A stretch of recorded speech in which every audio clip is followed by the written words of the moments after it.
రాష్ట్రంలో చంద్రబాబు డ్రామాలు ప్లే చేస్తున్నారని మండిపడ్డారు కర్నూలు జిల్లా వైఎస్ఆర్సీపీ అధ్యక్షుడు ఎస్వి మోహన్ రెడ్డి. సూపర్ 6 హామీలను ఎగ్గొట్టేందుకు బాబు ప్రయత్నిస్తున్నారని విమర్శించారు. కూటమి ప్రభుత్వం ఇచ్చిన హామీలను అమలు చేయాలన్నారు. లేని పక్షంలో చంద్రబాబు కూటమి నేతలు ప్రజలకు భేషరతుగా క్షమాపణలు చెప్పాలని డిమాండ్ చేశారు ఎస్వి మోహన్ రెడ్డి.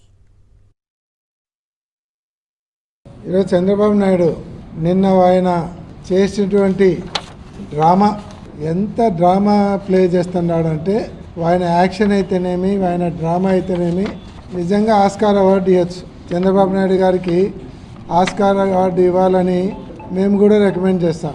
ఎందుకంటే అంత నటనా చాతుర్యం, ఎన్టీ రామారావు గారిని మించి నటనా చాతుర్యం ఆయన దగ్గర కనపడతా ఉంది. మామను మించిన అల్లుడు అని చెప్పచ్చు.